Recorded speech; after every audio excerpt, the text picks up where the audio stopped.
Infelizmente, estamos a viver dias que entrarão nos livros da história, não pelas boas razões.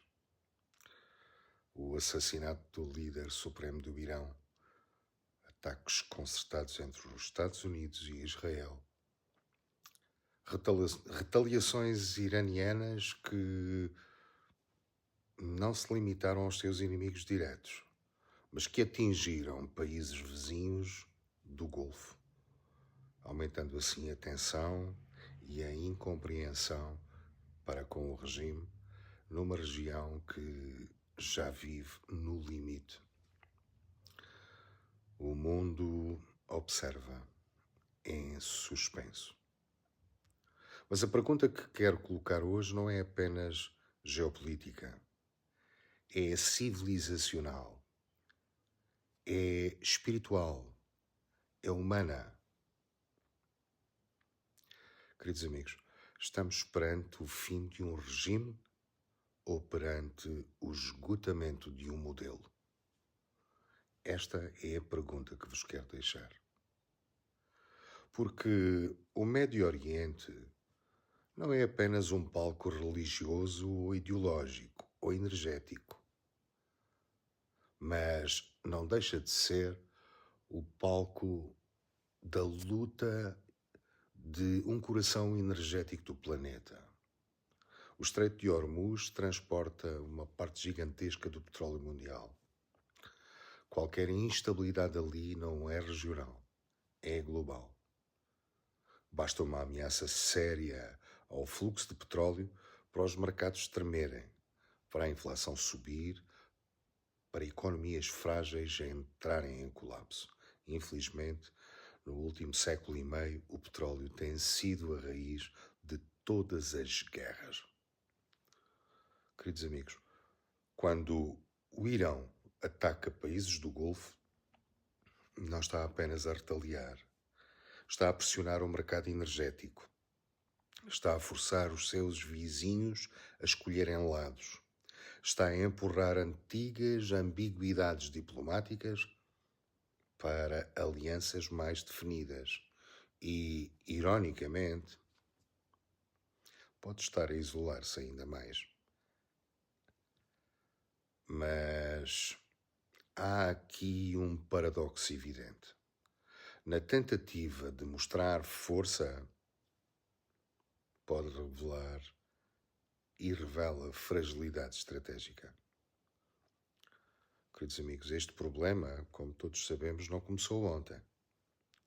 No século XIX já havia uma análise profunda sobre o funcionamento do Irão. O país era governado por um Shah, mas profundamente condicionado e dominado por estruturas clericais conservadoras. O diagnóstico era claro.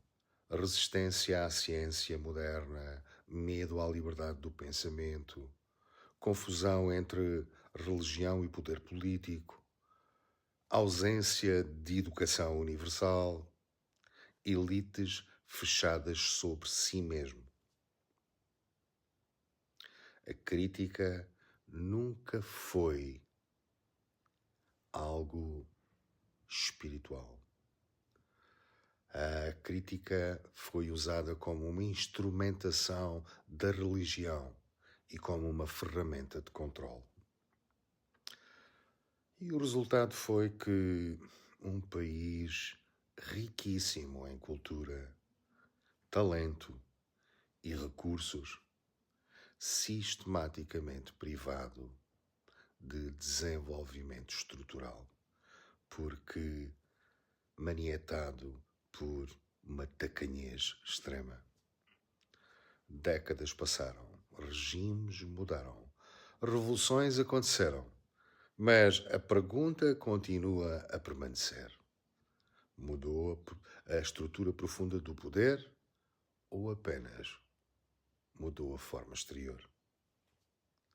Quase 50 anos deste regime teocrático deixaram marcas evidentes.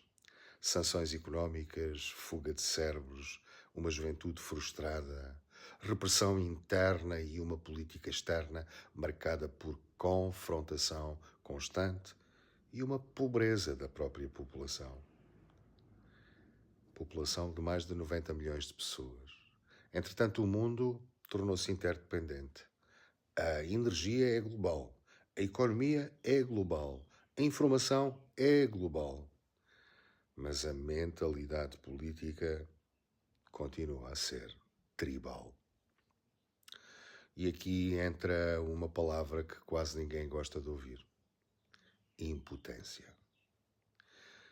Queridos amigos, impotência não é fraqueza. Impotência é consciência. É o reconhecimento daquilo que nós não podemos controlar. O povo iraniano não controla as decisões estratégicas do regime. Os cidadãos do mundo não controlam decisões militares tomadas em salas fechadas. E muitas vezes, até os próprios líderes são arrastados por dinâmicas que pensam dominar. Queremos alterar o curso da história. Queremos soluções rápidas. Queremos finais claros. Acontece que a história raramente obedece ao nosso calendário emocional.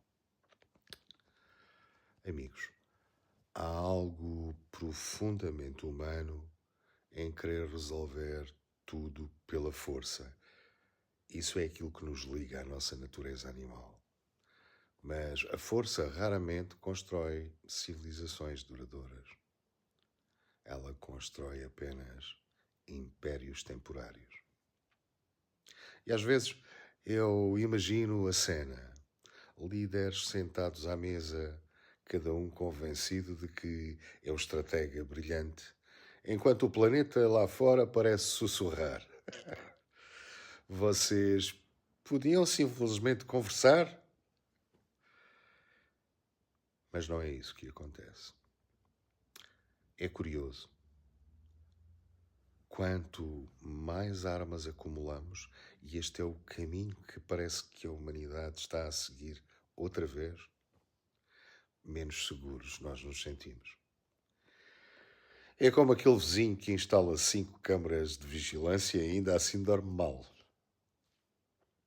Queridos amigos, talvez não seja a falta de defesa, talvez seja sim a falta de confiança civilizacional.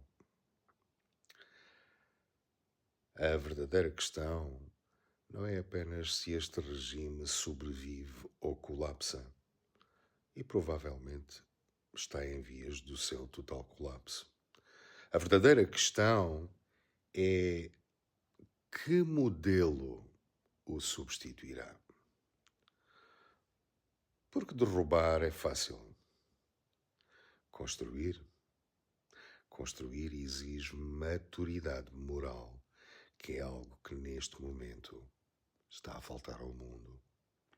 A visão de progresso apresentada há mais de um século por Abdul-Baha e Baha'u'lláh era clara. A educação universal, harmonia entre ciência e religião, espiritualidade, um governo baseado em consulta, a igualdade entre homens e mulheres, a justiça como fundamento do poder e a unidade entre as nações. Comparemos isto com o que os ventos de hoje e as teocracias armadas, as sanções, os conflitos por influência regional e as populações jovens sem horizonte se apresentam ao mundo. Qual destes modelos produz estabilidade? Qual destes modelos produz prosperidade? Qual destes modelos produz paz? Queridos amigos, estamos talvez a assistir não apenas ao fim de uma liderança, mas ao esgotamento de uma forma de governar baseada em medo, em controle rígido e em confronto permanente. Queridos amigos, os regimes passam, as civilizações evoluem e as consciências amadurecem.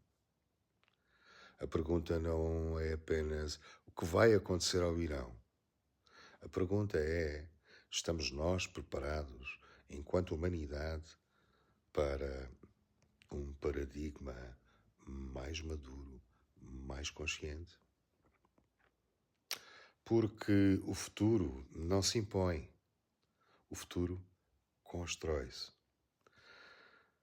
Queridos amigos, talvez o verdadeiro poder, o único que realmente transforma a história, não seja militar, mas sim moral, civilizacional e espiritual. Se este momento nos deixa com um sentimento de impotência, talvez essa impotência seja o primeiro passo para a consciência. Reconhecer o que não controlamos, para que possamos agir onde realmente podemos. E nós podemos agir na educação do indivíduo, na sua espiritualização, no diálogo e na construção de pontes. Porque a verdadeira transformação do mundo, queridos amigos, não começa nos mísseis. Queridos amigos, não acreditem que isto seja ingenuidade, porque o que nós estamos a assistir é que esta forma do governo do mundo tem conduzido cada vez mais à instabilidade e está a conduzir ao colapso.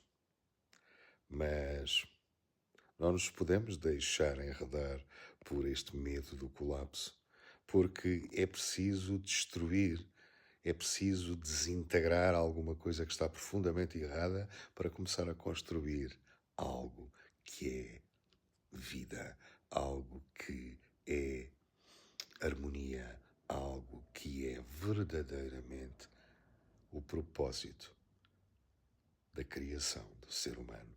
Criar uma sociedade em progresso, criar uma sociedade em paz, onde todos os seres humanos possam cumprir o seu propósito material e espiritual. Queridos amigos, se gostaram do vídeo, partilhem-no. Partilhem-no para que todos possamos refletir sobre a realidade que estamos a viver fora destes maniqueísmos de bons e maus, esquerdas e direitas, opressores e oprimidos, mas que possamos ver um pouco mais além e compreender qual o nosso papel neste momento disruptivo da história, mas que mais tarde ou mais cedo vai abrir portas para a construção de algo melhor. Queridos amigos, um grande abraço e até ao próximo vídeo.